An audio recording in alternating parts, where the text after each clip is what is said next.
Hello,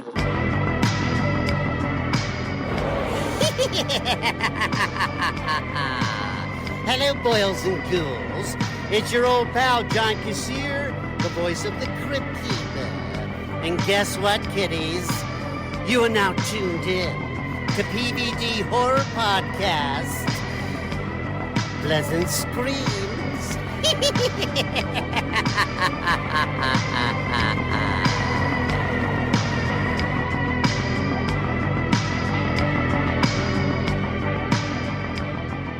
Hey, what's going on? You're now tuned in to the PVD Horror Podcast. I'm Brandon, and today I'm joined by actress Elena Sanchez to talk about her new film, Boneface, which is now available to purchase on VOD. Elena, thanks for coming on the show. Hello, Brandon. Thanks for having me. Excited to be here. No problem. So, with you having worked on several horror films and television shows such as Get Out, The Texas Chainsaw Massacre 2013, From Dusk Till Dawn, the series, would you consider yourself a horror fan? I guess you could say that. Yeah, it's not, I didn't really set out to do all these horror movies, but I guess it just kind of happened and I can appreciate them. Yeah. I would say it's not necessarily my favorite genre, but I can definitely appreciate it. And I enjoy working on horror movies. So yeah. It's definitely, horror is definitely shaping out to be, more of an impact for, actors to want to come work on films. Now you just had like Demi Moore, win for The Substance and stuff. And so it's being noted as, it's just not just, people just killing people all the time. It's definitely a good story to it. So I'm glad that, that you're a part of, the genre. So.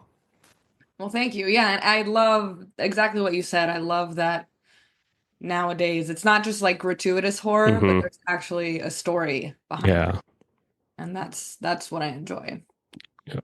Now, what sparked your interest in pursuing an acting career, and how did you transition into performing stunts? So I never imagined I would be an actress. Let's start with that. I was in college for hotel management at Cornell, and it was interesting, but I went to the career fairs that we had at school, and I would walk by all these different companies' tables, and I could just not imagine myself at any of them. And I was like, something's missing. What is it? What am I looking for here? And then we had to take electives outside of our major to fulfill certain requirements. And for my arts elective, I decided to take an acting class, and I just fell in love with it. And I was so excited to go to that class every week. And I thought to myself, well, imagine being this excited to go to work every day. Yeah. Like, is this a thing? Can I do this? And I just set out to do it, and I didn't have a plan B, and I just started fighting for it. And then the stunt thing happened kind of on accident, because I didn't really think that stunts was, first of all, I didn't really know exactly what it was. And I also didn't think that was something I would do, but I was a gymnast my whole life, all the way through college. And so stunt people do have some kind of a specialty. And so for me, that was gymnastics. And I just started getting auditions for stuff that was more athletic. And the very first job I booked was a commercial where they were looking for an actress who was specifically a gymnast, because I needed to hang on wires and do like zero gravity wire work type stuff and jump on a trampoline and flip around. And I got home from that job, and it was so fun. And I thought to myself, well, I think I just did stunts. This was really cool. Like, how do I do more of this? And then I just started researching it and started submitting myself to stunt coordinators, who are the ones who hire us. And yeah, it just kind of happened.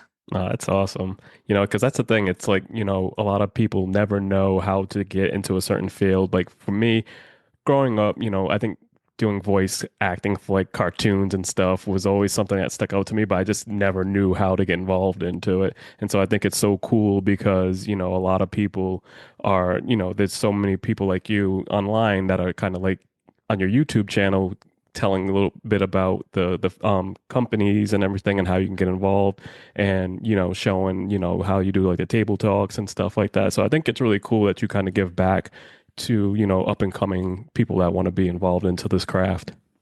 Thank you for saying that. I mean, yeah, I love to do that, and I love to help people, and Hmm.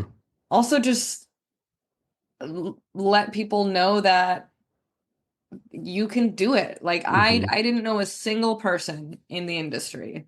And I believe me, I tried. I was like, Dad, Mom, like, come on, you gotta know someone, anyone, like a Yeah. friend of a friend of a friend's friend. Like, no, didn't know anyone. And I somehow broke into the business. So it's very possible nowadays with the internet, all Hmm. the information is there. Yeah. And it's, yeah.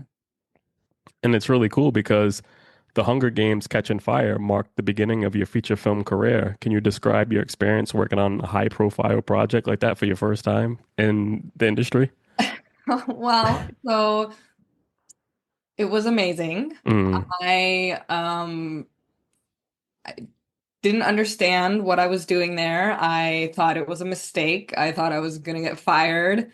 So the first couple of weeks we were just training.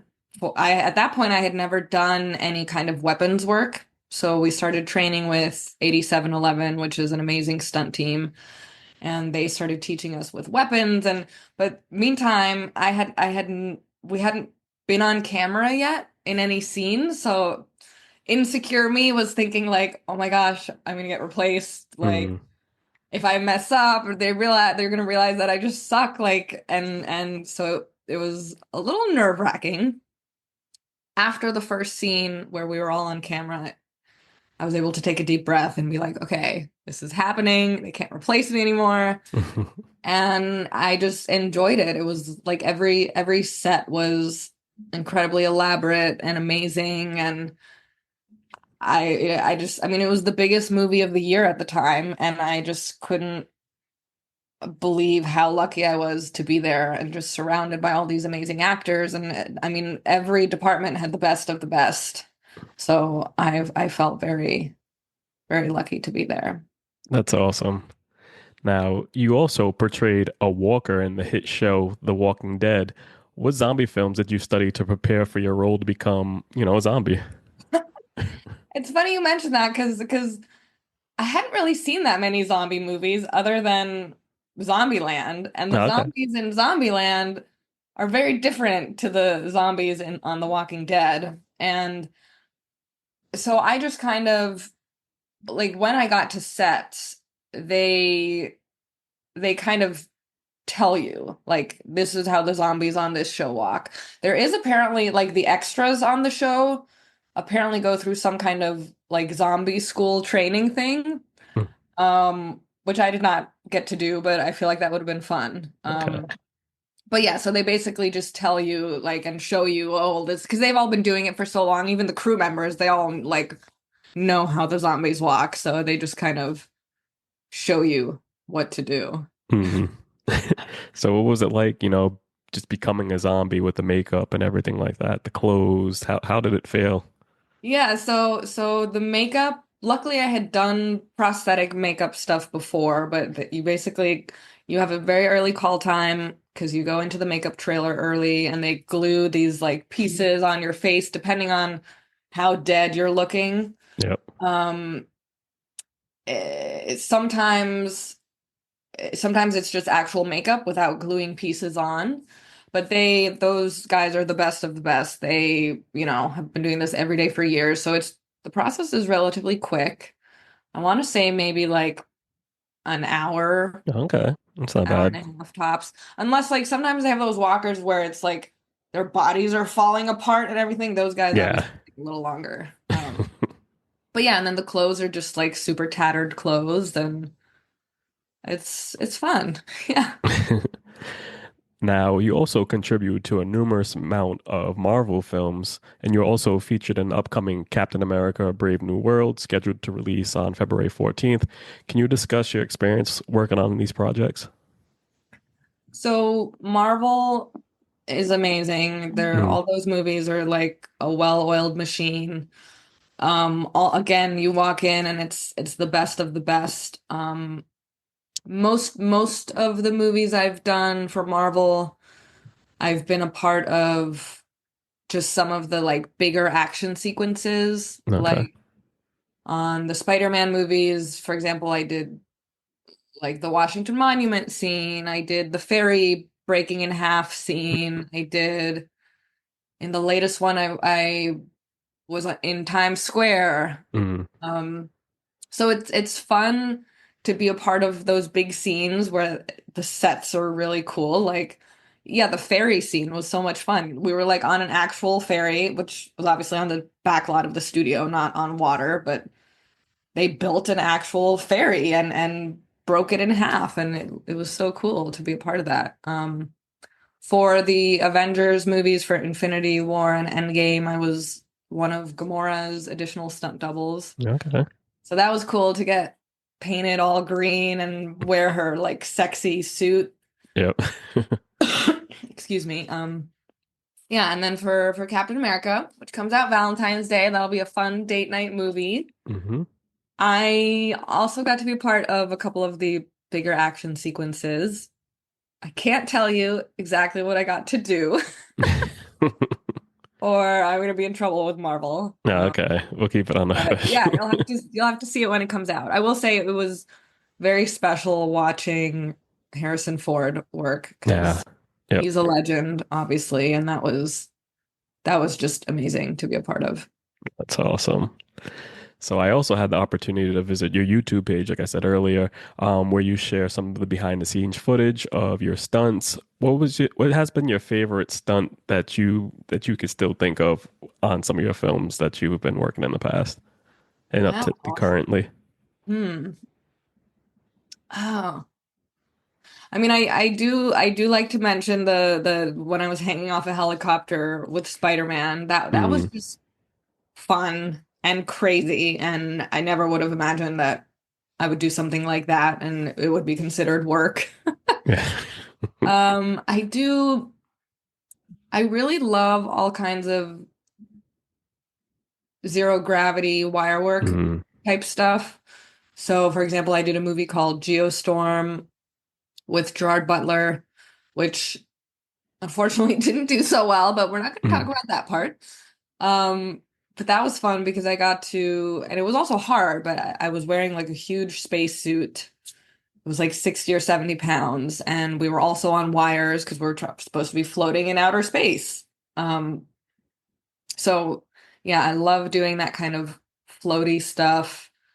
Um, Gosh, what else? I mean, there have been a lot that have been really fun. There have been some that have been a little more painful and a little less fun. Yeah.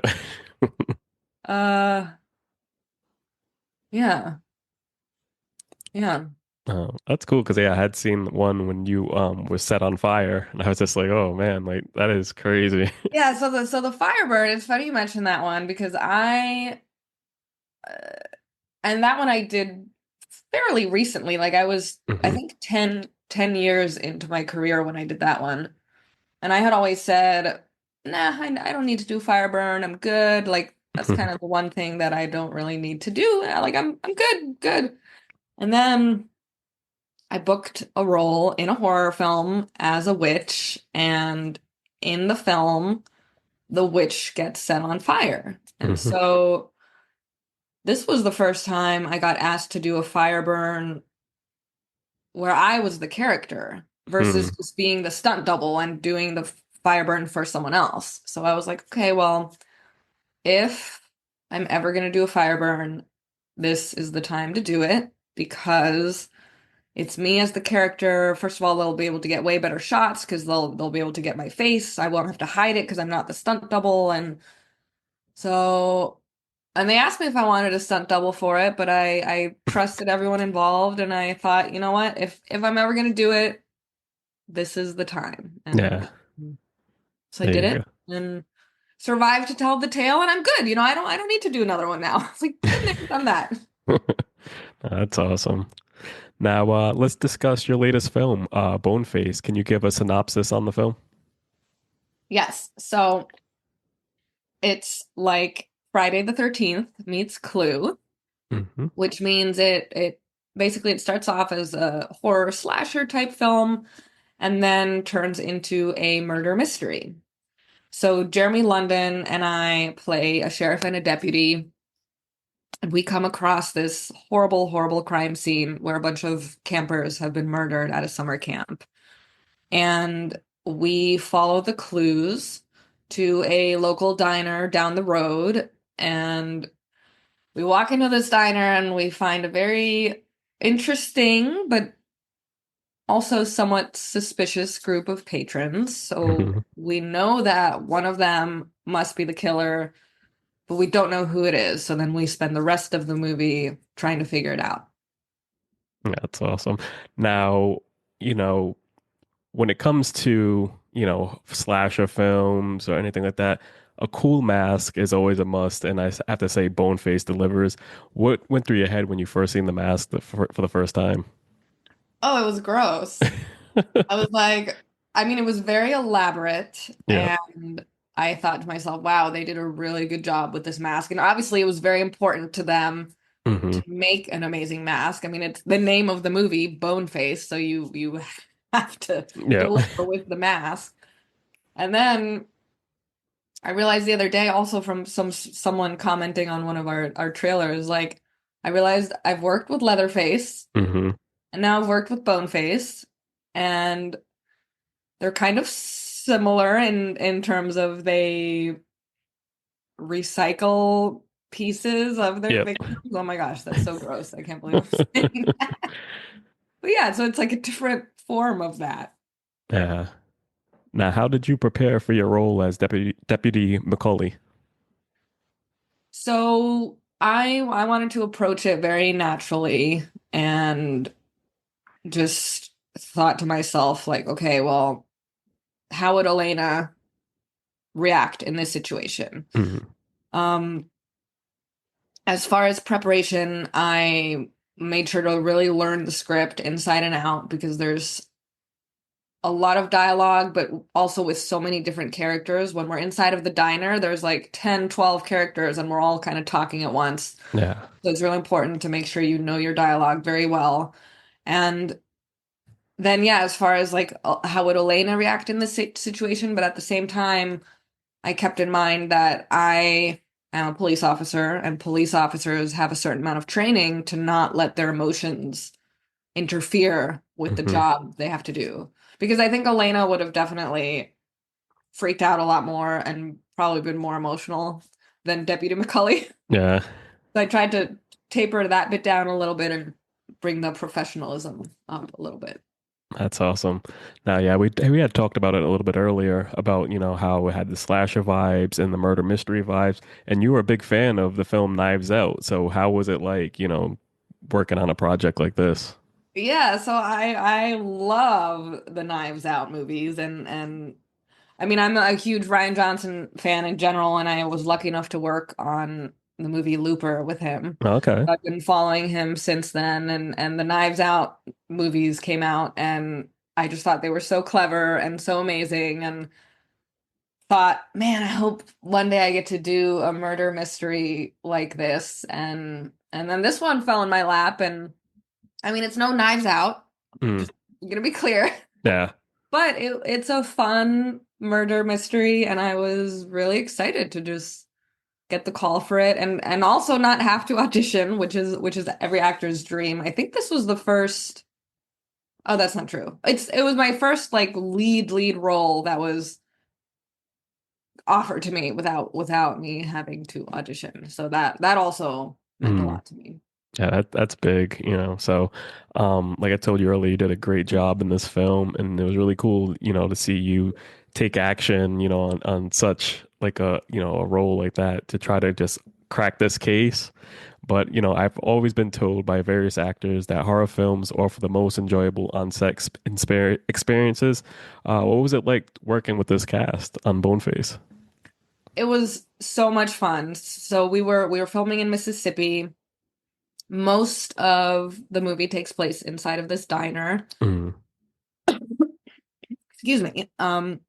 And half of the cast in the diner were like my dear, dear friends from way before. So some of Okay. us went way back, like David Calloway and Richie Montgomery. We all met, well, Richie I actually met on Texas Chainsaw, I think, for the Okay. first time.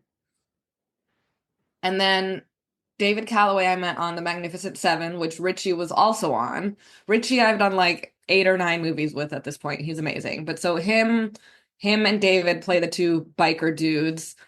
And then Miles Doliak, who played the construction guy, who was also our lead producer on the film and who's an amazing, amazing human being. And he's also an amazing director. And I've been in 2 movies that he directed, and he's actually who put me in for this role.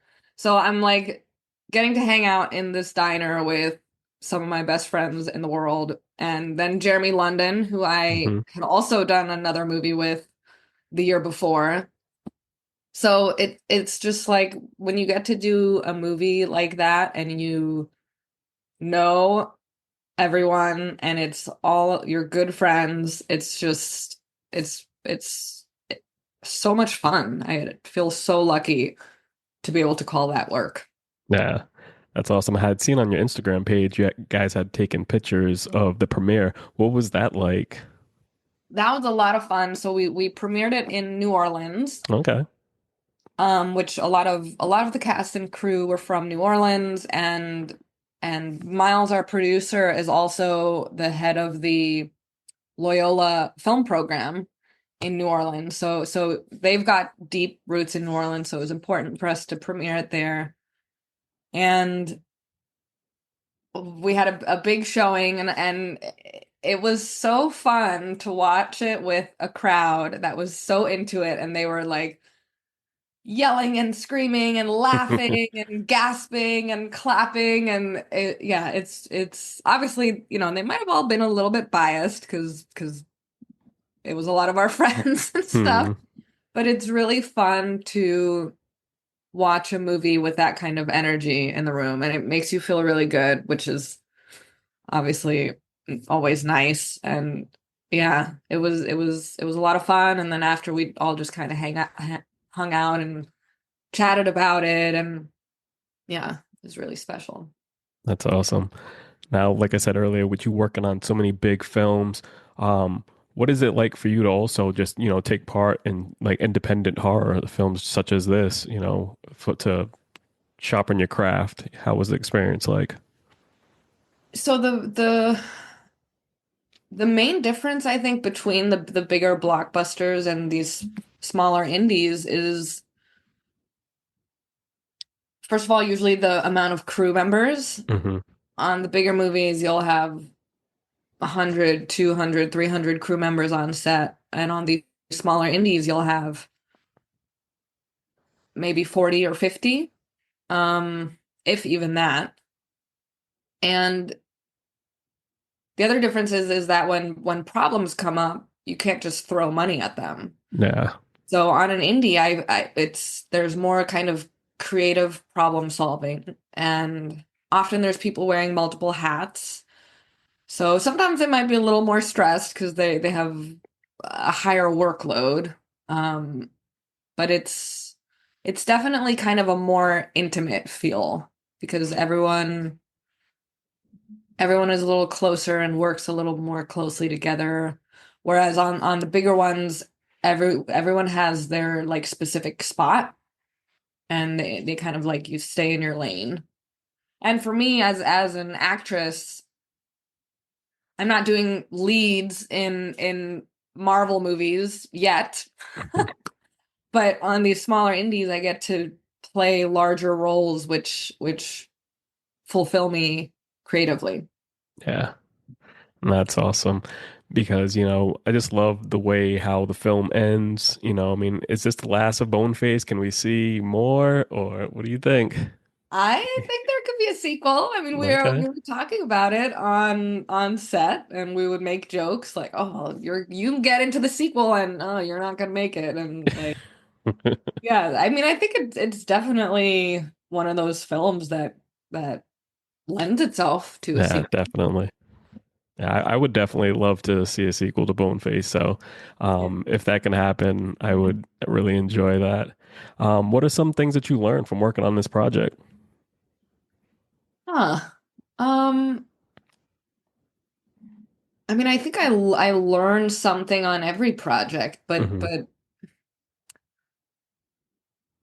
I think so. This was the first movie where I was the lead, Hmm. and coming from having done a lot of stunts in especially like the beginning of my career, I was mostly doing stunts, and that kind of shapes you in the way of gotta think how to word this. So Hmm. as a stunt person, you also very much stay in your lane and you just do what you're told. You don't have any creative input. And you also want to make sure that people are never waiting for you and that you do everything perfectly the first take.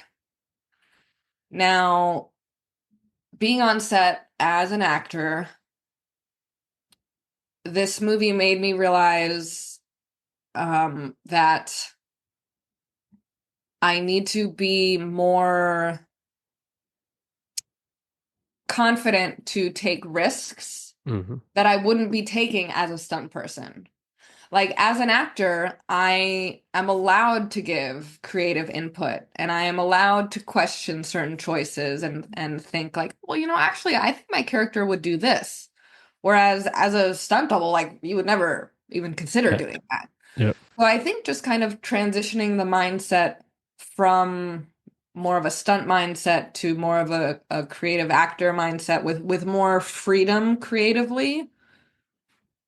I think that's what this movie helped me do and realize and so every movie I've done since then I'm trying to get better at that and learning to trust myself in terms of it is okay to try different things as an actor and you're not going to get in trouble. Hmm.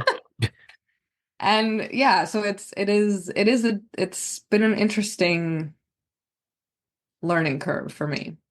That's awesome. And like I said earlier, you're always giving back to, up and coming actors. What is some information or anything like key facts that you can share with someone that's listening right now that's looking to get into this, this field? Well, do you mean film or stunts or acting or all of the above? All the above. Well, first of all, there is so much information out there. Hmm. Nowadays, it's really easy, whether it's on social media or just the internet, you can learn anything you need to learn about being on set. Then I would follow people who you want to work with and whose work you love on social media. A lot of them just give tips and talk about how they did certain things, and that wealth of information is literally at your fingertips. Yep. So take it. Um, and then I think most importantly, also just be creative and make things, whether it's by yourself or whether it's with a group of friends. And I mean, our devices Yep. have 4K cameras, like also in the palm of your hand. So use it. Start making short films and you don't need to publish them or post them immediately. Like at first, just do it to practice, to see what works and see what doesn't work. Learn how to edit. You can edit on your phone, you can learn how to Hmm. edit on your computer. There's so many YouTube tutorials. And then once you start making more stuff and learning how to make it look more polished, then start a YouTube channel, put it online and ask for feedback. And yeah, There you go. I think that was more, I think you asked for one piece of advice and I Oh, gave now that was you. perfect. That was perfect. It was definitely spot on because, that's the main thing. We just love to showcase every aspect of, this field of working in film. So you definitely hit the nail on the head, and I appreciate you sharing that with us. Now, can you share any info on any upcoming projects? And can you tell the listeners where they can find you on social media?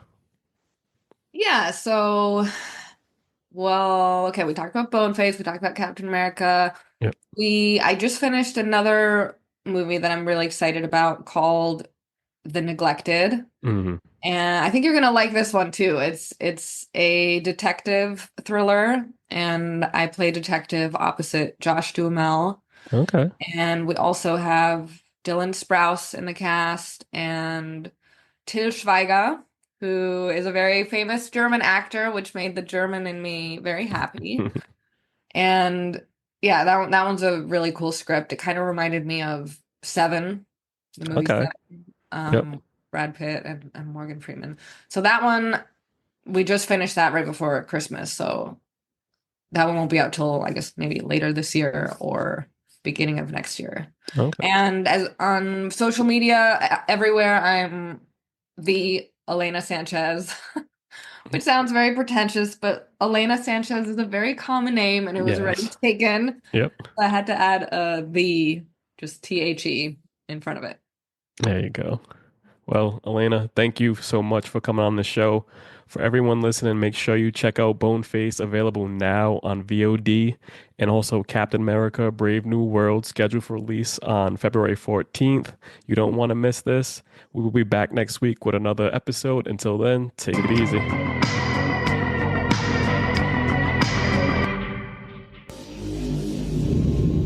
Game over. You lose.